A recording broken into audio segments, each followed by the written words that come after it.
What do you do when the home you built with love becomes your prison? Rain pounded the leaky shed, each drop a cruel reminder of my exile.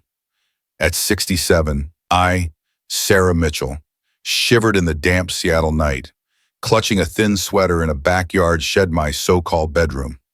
The cot creaked under me, hemmed in by dusty crates and rusted tools.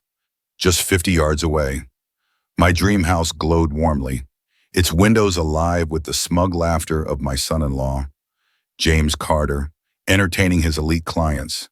I gripped an old family photo, my late husband, David, and our daughter, Emily, smiling outside this very house. David's words echoed Sarah, "You're our strength. Never let it go," under my pillow.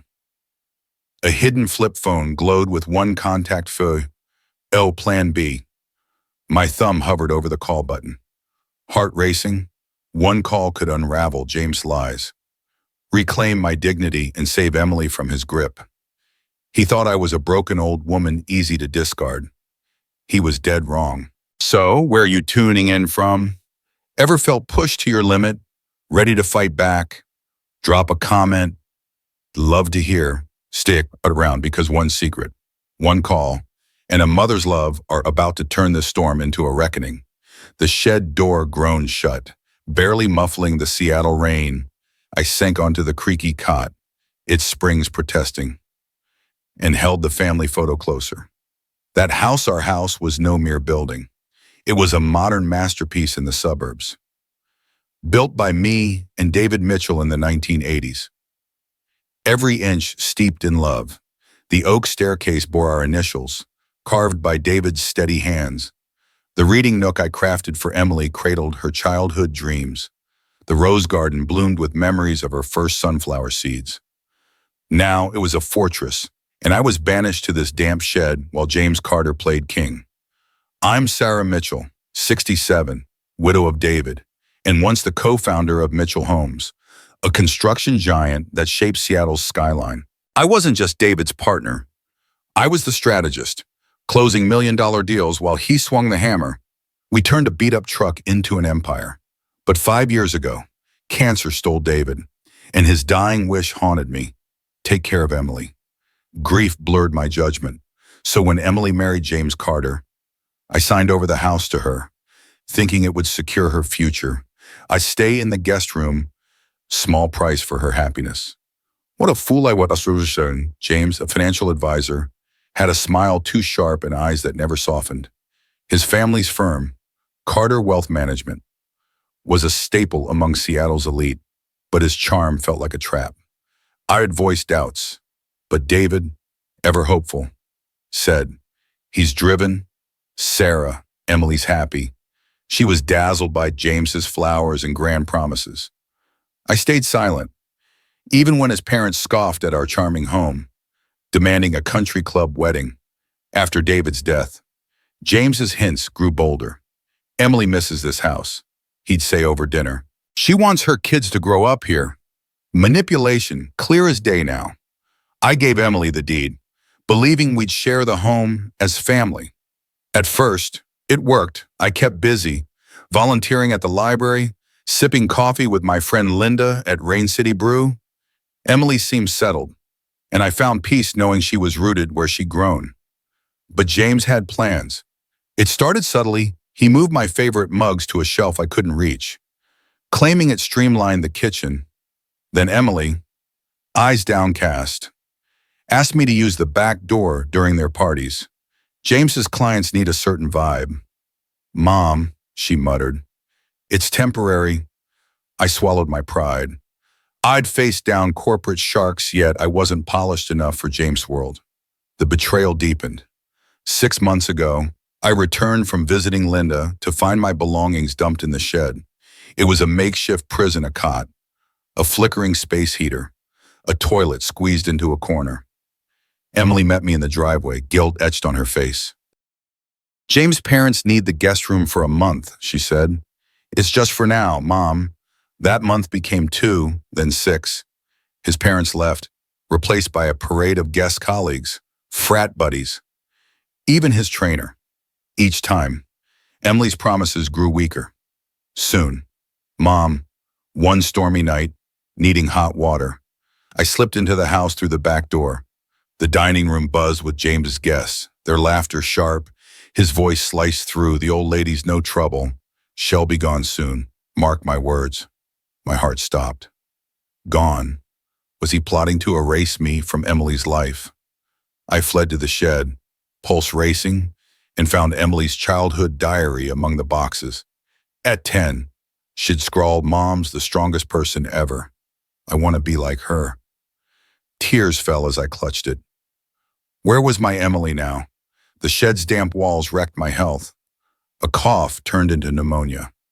Confirmed by Linda's doctor. "This place is killing you, Sarah," he warned. Linda was livid, storming toward the house.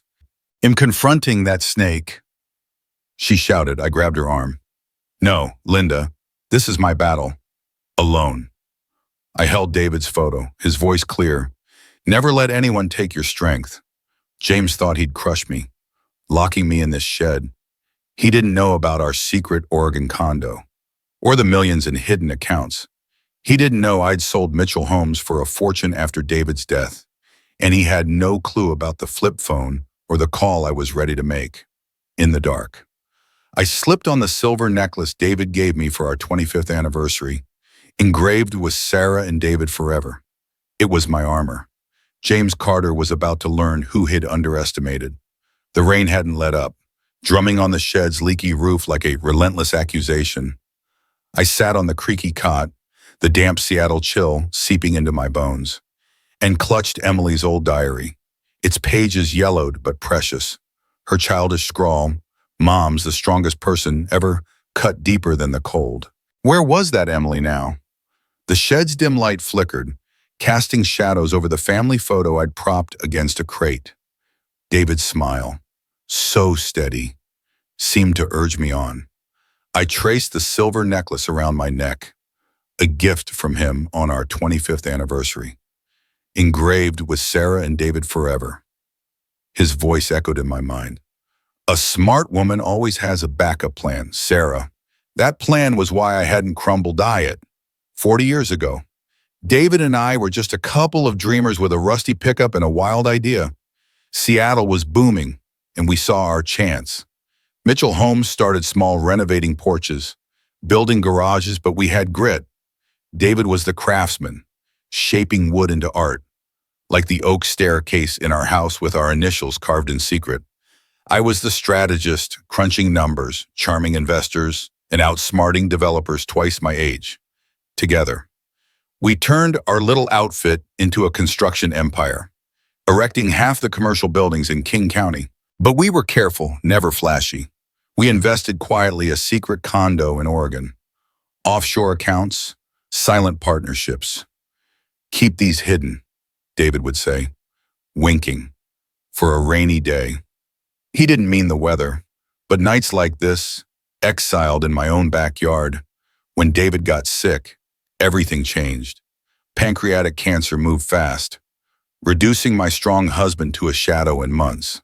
During those final days, he gripped my hand, his voice weak but fierce. "Promise me, Sarah, look after Emily.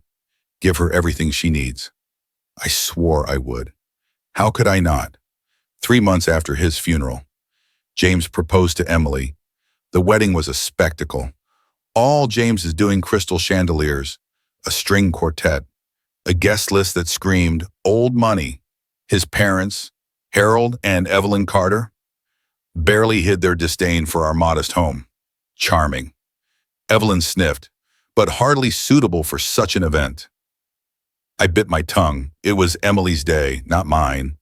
James's hints about the house started soon after. "Emily misses her childhood home," he'd say. "Pouring wine at dinner. She dreams of raising kids there." Grief made me soft, and David's promise loomed large.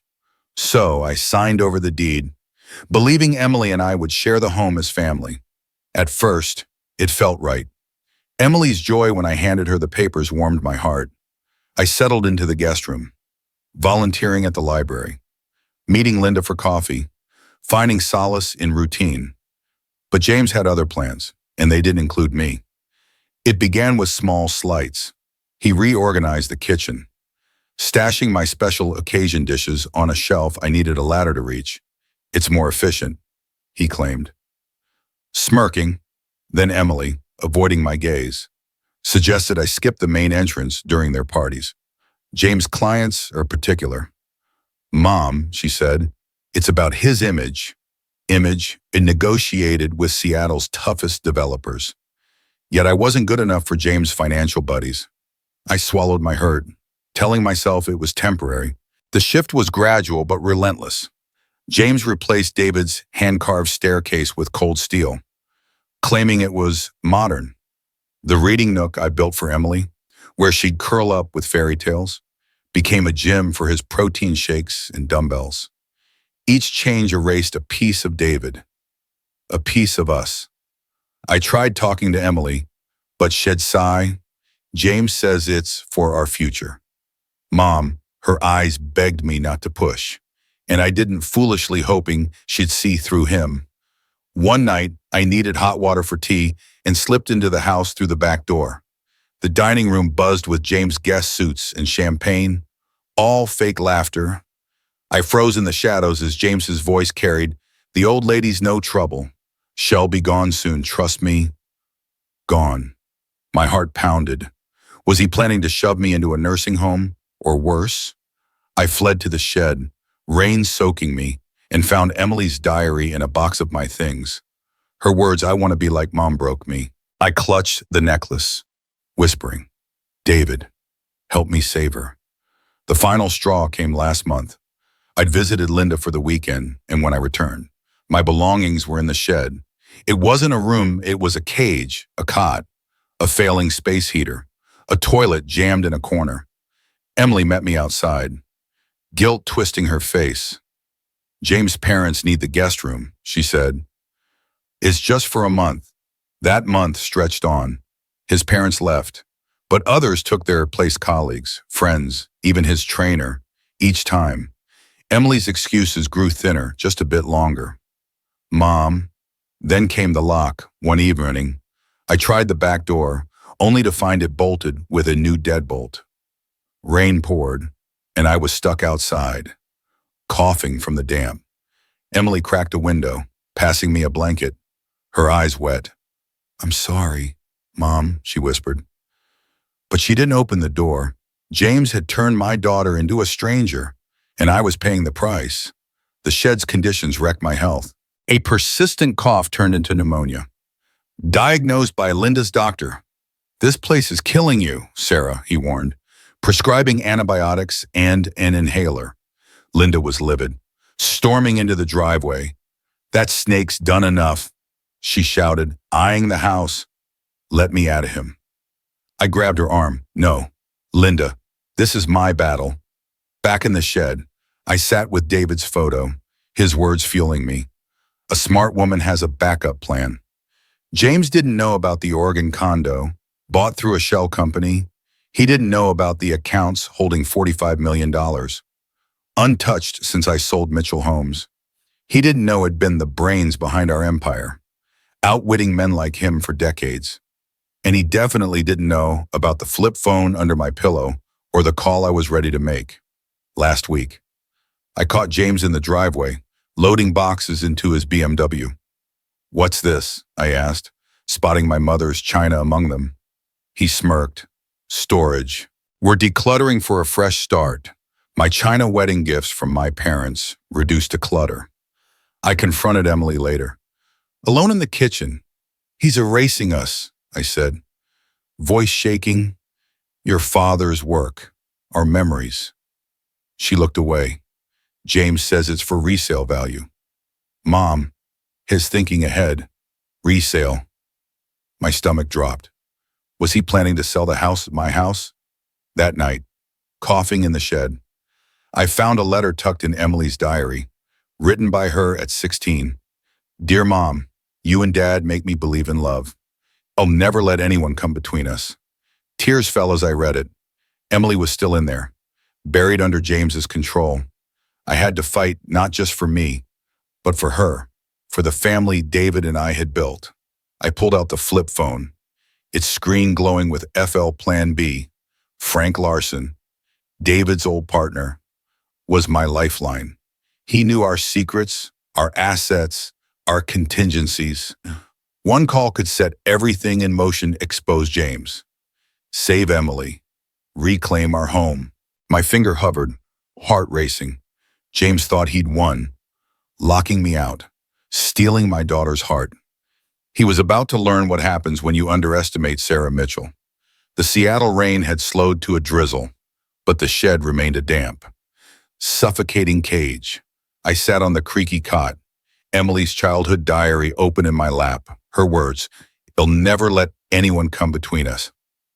It's a painful reminder of how far we drifted. The silver necklace David gave me, engraved with Sarah and David forever, felt heavy against my chest, a tether to the strength I'd nearly lost. At 67, Sarah Mitchell, was no longer the businesswoman who'd built Mitchell homes. But I wasn't broken, not yet. James Carter thought he'd buried me in this shed, erased me from my daughter's life. He was about to learn how wrong he was. Last night's discovery of Emily's letter in her diary had shaken me. She had written it at 16, full of love for the family we'd been. Now, James' words echoed, "Shall be gone soon," a threat that chilled me more than the shed's damp walls. My pneumonia worsened, each cough a jab at my resolve. But Linda's voice rang in my head. "This is your battle. Sarah, David's too. A smart woman has a backup plan." That plan was closer than I dared hope. I hadn't been in the master bedroom since James moved me to the shed. But something pulled me there tonight. Emily and James were at a gala, the house dark and silent. I slipped through the back door, heart pounding, using a spare key I'd kept hidden. The house felt alien. David's warm oak staircase gone, replaced by James's sterile steel. My footsteps echoed as I climbed to the bedroom, the air thick with the scent of James' cologne. The closet, though, was unchanged, its cedar panels a relic of David's craftsmanship. I ran my fingers along the back wall, searching for the secret latch David had installed decades ago. "For emergencies," he'd said, winking. My breath caught as the latch clicked, revealing a hidden compartment. Inside was a fireproof lockbox, untouched by James's renovations. My hands trembled as I opened it, revealing a USB drive, a safe deposit key, and a letter in David's handwriting. I sank to the floor, unfolding the paper with care. "Sarah," it began, "if you're reading this, you're in danger. Carter Wealth Management, James' firm, is a front for money laundering tied to criminals I couldn't expose before the cancer won. The USB holds evidence transactions, client lists, proof of their crimes. The key opens safe deposit box 392 at First Pacific Bank, with more documents to protect you and Emily. Be careful, my love. Trust Frank Larson, he knows everything. I'm with you. Always. David." Tears blurred my vision. David had known, even as he fought for his life. He'd investigated James, leaving me this lifeline. The USB felt like a grenade, its secrets powerful enough to destroy James and dangerous enough to put us all at risk. I pocketed it, along with the key and letter, my mind racing. Frank Larson, David's old partner, was the only one I could trust. He'd retired to Arizona, but he knew our hidden assets, the Oregon condo, the $45 million in accounts. One call to him could set everything in motion. Headlights flashed through the window, James's BMW. They weren't supposed to be back for hours. Panic surged as the front door slammed downstairs. I shoved the lockbox back, closing the compartment just as heavy footsteps climbed the stairs. James's voice, sharp and slurred, carried, "I know you're up to something, Emily. Don't lie to me." My heart stopped. Was he drunk? Angry? I dove under the bed, dust choking me. As the bedroom door swung open, James stormed in, his shoes inches from my face. "Where is it?" he muttered, yanking open drawers, tossing clothes. "That old bat's been snooping? I can feel it." Emily's voice, trembling, followed James. Please, you're scaring me. Mom's in the shed. She doesn't know anything. I bit my lip, stifling a cough. Did Emily believe that? Or was she protecting me? James snorted. She's trouble. Emily always has been. If she's found something, we're done. His words confirmed it. He knew David had left something behind, something dangerous. The bed creaked as James sat, his weight pressing the frame closer to me. I held my breath, the USB digging into my hip. You need to choose, he growled at Emily. Me or your mother, because she's not staying here much longer. Emily's silence was a knife to my heart. Then, softly, she's my mom. James, I can't just... He cut her off. You will, or you'll lose everything. The house, the life I've given you gone. Footsteps retreated, and the door slammed.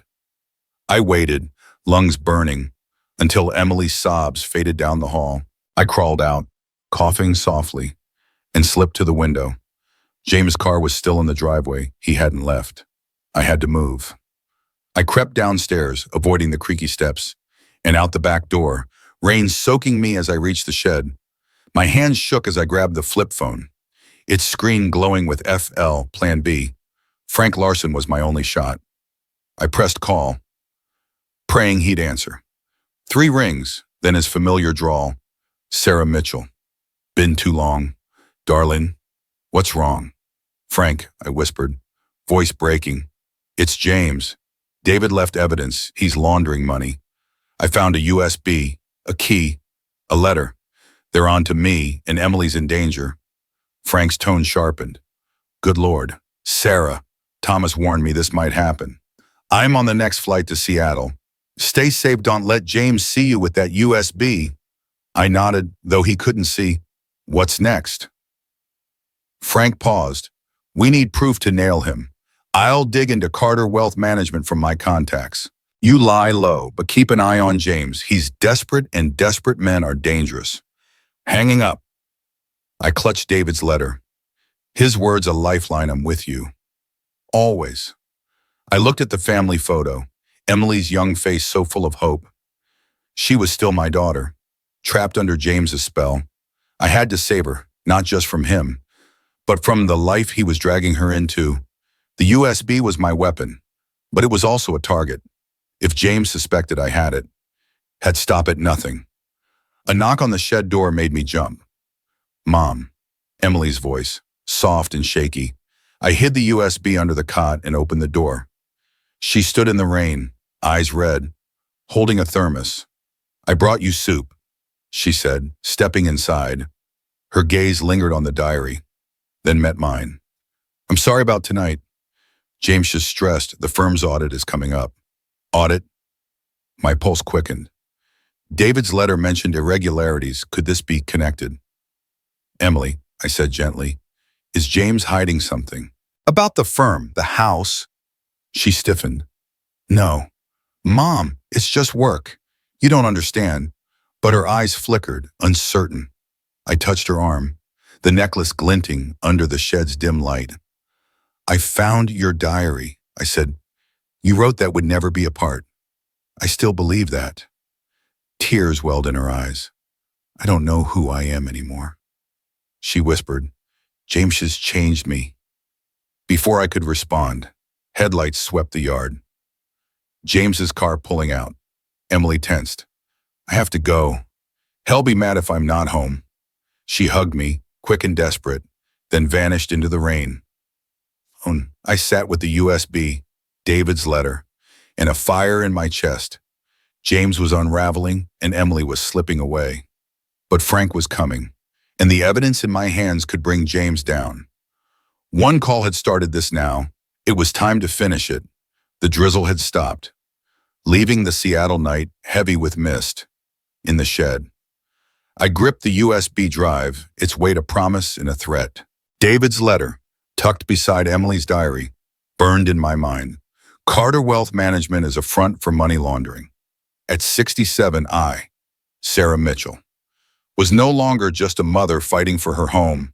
I was a woman armed with evidence that could topple James Carter's empire and endanger us all. The silver necklace David gave me, engraved with Sarah and David forever, anchored me as I prepared for war. James thought he'd buried me in this damp shed. Tonight, he'd learned the cost of underestimating Sarah Mitchell. Frank Larson arrived at dawn, his rental car pulling into a nearby lot to avoid James' prying eyes. We met at Rain City Brew, the coffee shop's hum shielding our words. Frank, now in his 70s, hadn't lost his edge tall, with sharp blue eyes that saw through lies. "You look like hell, Sarah," he said, sliding into the booth. "That shed's no place for you." I coughed, the pneumonia lingering. "It's temporary," I replied, handing him the USB. "This is what matters." Frank's face darkened as he read David's letter. "Thomas warned me about James years ago. He said his firm stank of dirty money. This USB transactions. Client lists it's dynamite." I nodded, passing him the safe deposit key. "Box 392, First Pacific Bank." More evidence. Frank leaned forward. "We need to verify this. I've got to contact Rachel Kim, ex-employee of James. She's got dirt on their VIP accounts." My pulse quickened. VIPs, David's letter mentioned them. Clients with impossibly high returns. "Can she meet us?" I asked. Frank grinned. "Tomorrow." "But Sarah, James is desperate. That audit Emily mentioned. It's a ticking clock back in the shed." I pored over Rachel's initial findings, sent via Frank's secure email. Margaret Evans, a widowed retiree, had invested $2 million with James. Her statements showing steady 10% returns, too good to be true. Rachel suspected the numbers were faked. Real funds siphoned to offshore accounts. The USB confirmed it. Margaret's money was tangled in transfers to shell companies. My stomach churned. James wasn't just a fraud. He was a predator, targeting the vulnerable. Like me. Like Emily. Emily.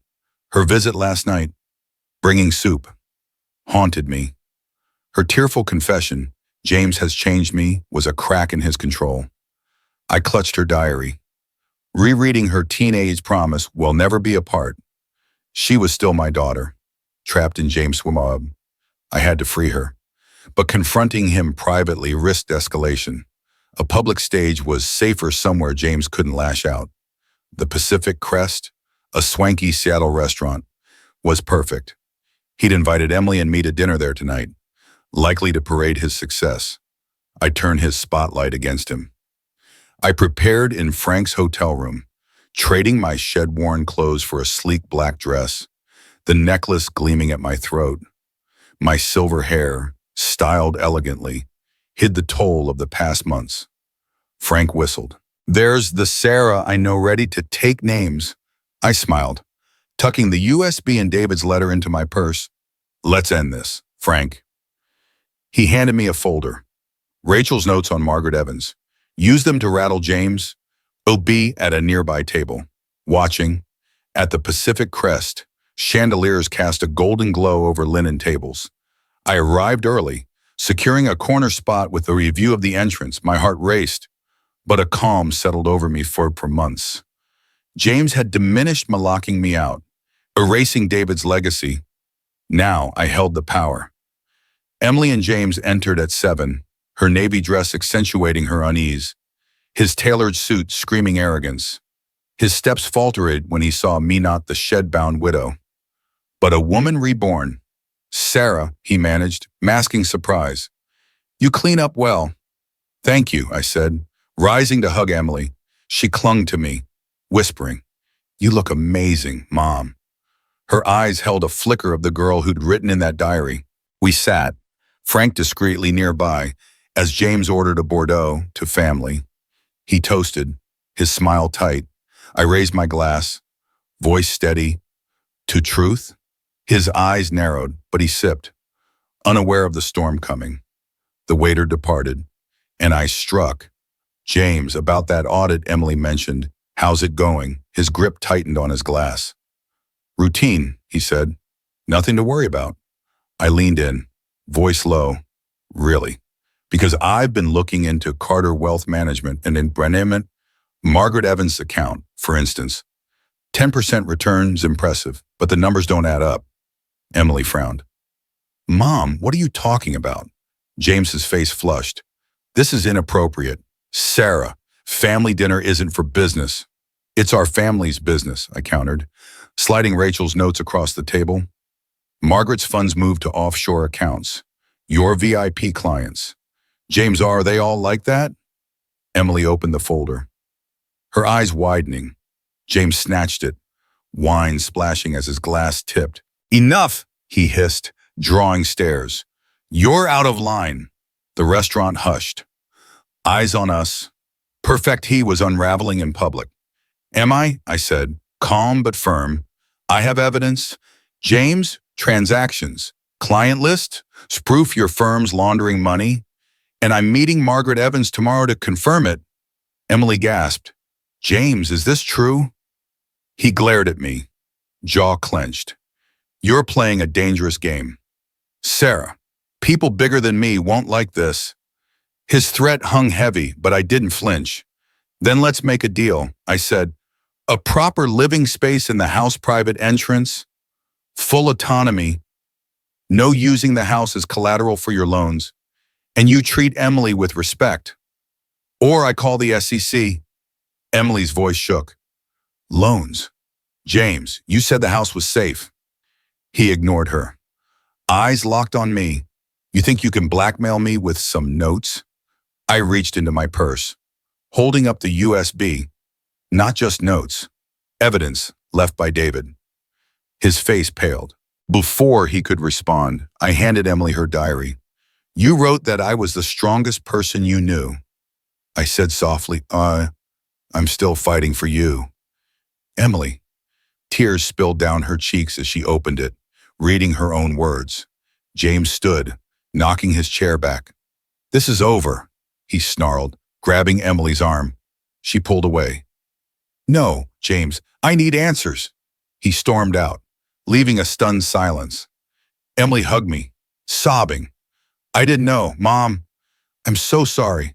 I held her, but my phone buzzed a text from an unknown number. Stop digging, or Emily pays. My blood froze. Emily, we need to leave. Now, I texted Frank Trouble. Emily's in danger. Outside, Emily was gone. She'd stepped away for air, but her purse lay on the sidewalk. Frank raced over. Sarah, she's not here. Panic clawed at me. James had acted fast, too fast. My phone buzzed again. Pier 57 warehouse. Come alone. Emily kidnapped. I called Frank's contact at the FBI, Agent Carter, who'd been tracking James since David's tip years ago. Mrs. Mitchell, Carter said. Voice grim. We've monitored Carter Wealth Management for money laundering. David gave us leads, but we needed more. That US bit's the key. Where are you? Emily's been taken, I said, voice breaking. Pier 57, I'm going. Carter protested. It's too dangerous. We're mobilizing a team. But I couldn't wait. Emily was my daughter. Frank drove me to the waterfront, the city's lights blurring past. Sarah, you're not going in alone, he said, handing me a pocket knife. I taught you self-defense, Suzette. I nodded, the necklace a steadying weight. David's words echoed. Protect her, Sarah. Pier 57 loomed, a rusted warehouse by the dark water. Carter's team was minutes away. But Emily didn't have time. I slipped through a side door, the air thick with oil and salt. Shadows moved inside, 2 men, one with a gun, and Emily, bound to a chair, her face bruised but defiant. Mom, she cried, spotting me. The gunman turned, sneering. You're late, old lady. My hand tightened on the knife, hidden in my sleeve. James wasn't here. He'd sent thugs to do his dirty work. Where's James? I demanded, stalling. The gunman laughed. Cleaning up your mess. That USB's got his bosses spooked. You're both loose ends. Emily's eyes met mine, terrified but trusting. I inched closer, heart pounding. Let her go, I said. The FBI's coming. You're out of time. He raised the gun then. I lunged, slashing his wrist with the knife. He howled, dropping the weapon. I tackled him. Years of hauling lumber at Mitchell Homes giving me strength. Emily screamed as the second man charged. But floodlights blazed. FBI. Freeze. Agent Carter's voice boomed. Agents swarmed, cuffing the thugs. I untied Emily, pulling her into my arms. You're safe, I whispered, tears falling. She clung to me, sobbing. You came for me. Hey, Mom. I thought I kissed her forehead. Always, Emily. Carter approached, holding the USB I'd slipped him during the chaos. This is enough to bury James, he said. In his network, David would be proud. I nodded, the necklace warm against my skin. One call had started this one fight, would end it. The warehouse at Pier 57 reeked of oil and fear, but all I felt was Emily's trembling body in my arms. Floodlights from the FBI team cast harsh shadows, illuminating the chaos to thugs cuffed on the ground. Agent Carter barking orders, and my daughter, bruised but alive. At 67, Sarah Mitchell, had just fought off a gunman to save her. My hands still shaking from the pocket knife I'd wielded. The silver necklace David gave me, engraved with Sarah and David forever, pressed warm against my chest, as if he'd been with me through it all. You're safe, Emily, I whispered, tears mingling with the Seattle rain on my face. She clung to me, sobbing. You came for me. Mom, I thought I'd lost you. Agent Carter approached, holding the USB I'd slipped him during the scuffle. Mrs. Mitchell, this evidence is gold, he said, his voice steady but urgent. James Carter's operation money laundering. Fraud, it's over. We're moving on him tonight. Emily's eyes widened, her grip tightening. James did this. He sent those men. I nodded, stroking her hair. It's not the man you married, sweetheart, but we're free now. Carter gestured to an agent. We're taking you both to a safe house. James has dangerous associates. We can't risk exposure. The safe house, a nondescript apartment in Tacoma, was sterile but secure. Emily and I sat on a stiff couch, wrapped in blankets. As Carter briefed us, David tipped us off 3 years ago. He explained. He suspected Carter Wealth Management was a front for a criminal network drug money, offshore accounts. This USB, plus the safe deposit box documents, gives us enough to dismantle it. I handed over the key to box 392 at First Pacific Bank, my heart heavy with David's foresight. He knew, I said softly, even as he was dying. He protected us. Emily's voice broke. Dad tried to warn me about James. I didn't listen. I took her hand, the necklace glinting under the safe house's dim light. We both trusted him. Emily, he fooled us all. She pulled out her childhood diary, which I'd given her at the Pacific Crest. I wrote that you were the strongest person I knew, she said. Tears falling. I forgot that. Mom, I let James put you in that shed, let him control me. I pulled her close. You're here now. That's what matters, Carter interrupted. We need your statements.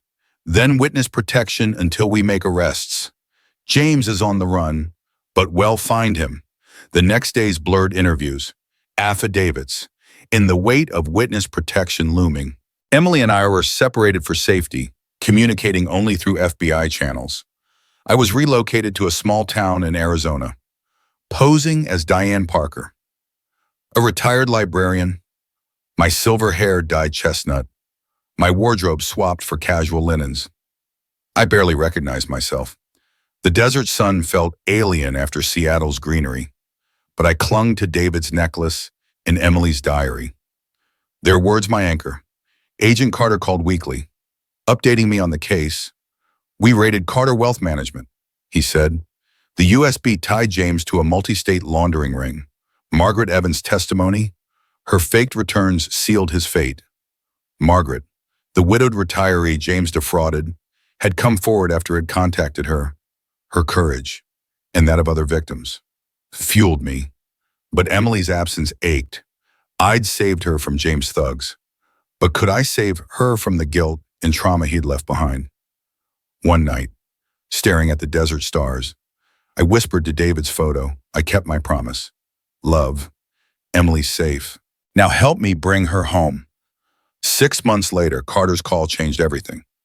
James was arrested in Vancouver, he said. His father, Harold, took a plea deal, spilled everything for a reduced sentence. The trial's next month. You and Emily can testify.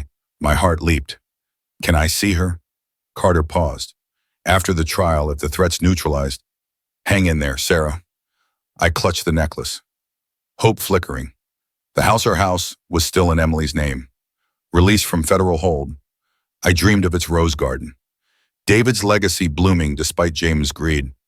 The trial was held in Seattle's federal courthouse, a stone fortress buzzing with reporters. I arrived as Diane Parker, escorted through a side entrance to avoid cameras, in a secure waiting room. Emily rushed into my arms, her embrace fierce. Mom, she cried, her face older, wiser, but her eyes, David's eyes clear. You look different, she said, touching my dyed hair. Temporary, I smiled, tears brimming. Soon, it'll be your silver fox again. She laughed, a sound I'd missed like air. The prosecutor briefed us Emily would testify first, detailing James's control and financial lies. I'd follow, presenting David's evidence. Stick to facts, she warned. James's defense will paint you as bitter, vengeful women. I nodded, the necklace a steadying weight. Emily took the stand, composed but raw, recounting James's isolation tactics, his hidden client complaints, the document shredding before audits, when the defense called her a spoiled wife upset by financial discipline. She corrected firmly, Ms. Mitchell, not Mrs. Carter. I've reclaimed my name. I swelled with pride. My turn came, and I faced the courtroom, James's smug facade cracking as he saw me not the shed-bound widow, but a force. I detailed finding the USB, David's letter, and the money laundering evidence transactions to shell companies, VIP clients linked to crime syndicates. David tracked this for years, I said. Voice steady. He knew James was a danger. The defense tried to rattle me, suggesting I was motivated by resentment. Wasn't I upset about living in a shed, they asked. I was upset, I replied. About my daughter's abuse, about fraud victims like Margaret Evans, about a criminal hiding behind a suit. Those are reasonable concerns. Yes. The courtroom rippled with laughter, quickly silenced. The trial lasted weeks. Witnesses, former employees, defrauded clients. Even Harold's associates confirmed the fraud. James' offshore accounts, filled with stolen millions, were exposed on the final day. Emily and I sat in the gallery, hands clasped, as the jury delivered 15 guilty verdicts: fraud, money laundering, conspiracy, kidnapping. James's shoulders slumped, his polished mask gone, as he was led away. He glanced at Emily, but she turned to me, her grip fierce. It's over, she whispered. I nodded, tears falling. David would have been proud. Outside, Seattle's air felt like freedom. Frank Larson and Linda joined us, their presence a balm. You did it, Sarah, Linda said, hugging me. Tumasso's roses are blooming. Wait till you see. We drove to the house, its colonial lines unchanged despite James' meddling. The rose garden burst with color, a testament to Linda's care. Emily stopped at the driveway, pointing to a new foundation where the shed once stood. I had it torn down, she said. We're building your sweet private entrance. Kitchen, 2 bedrooms, independence, but close, like you always wanted. I pulled her close, tears streaming. It's perfect. Emily, she choked up. I should have done this years ago. Instead of letting him, I cut her off. No looking back. We've learned, and we're stronger. Inside. Linda had set the cherrywood dining table, David's pride, for 4. Frank uncorked champagne, toasting, to justice and family. As we ate, Emily slipped me a document. I signed the deed this morning, she said. The house is our sequel partners. I smiled. The necklace warm. Deal. Later, standing at the living room window, I watched the sunset paint the lawn where Emily learned to walk, where David and I hosted barbecues, where a family endured. The restored oak staircase gleamed, its initials intact. Emily joined me, resting her head on my shoulder. I'm sorry, Mom, she said. For everything, I squeezed her hand. You're here now, that's enough. She had started therapy, healing from James' control, and was volunteering with a group advocating for elder rights, her way of honoring me. The shed was gone, but its lessons lingered. James had thought he could discard me, reduce me to nothing. He'd underestimated the strength of a mother, the legacy of a husband, the power of one call. That call to Frank had sparked a chain exposing James, saving Emily, reclaiming our home. I was Sarah Mitchell, 67, widow, mother, builder of dreams. I'd survived betrayal, danger, and exile. Now, standing in our house, I was whole. As night fell, Emily touched my arm. Stay tonight. Mom, your suite's not done, but your old bedroom's ready. I'd feel better with you here. I smiled, squeezing her hand. I'm not going anywhere. Sweetheart, in the bedroom David and I had shared, I lay down, the necklace beside Emily's diary on the nightstand. The house hummed with memories, its walls a testament to our resilience. James was gone, locked away for decades. Emily and I were healing, our bond stronger than ever. I thought of the journey from shed to safe house, courtroom to home. One call had changed everything, restoring justice, reclaiming our legacy, bringing us back to each other. As I drifted off, David's voice whispered, "You did it, Sarah," and I had. This story taught me that strength isn't in money or power, it's in love, in standing up when you're pushed down. Sarah fought for Emily, for justice, for herself, proving that one decision, one spark, can light up the darkest night. What did you think of Sarah's journey? Have you ever had to fight for someone you love or yourself? Share your story in the comments. I'd love to hear. If this moved you, hit like, subscribe, and share for more tales of courage and heart.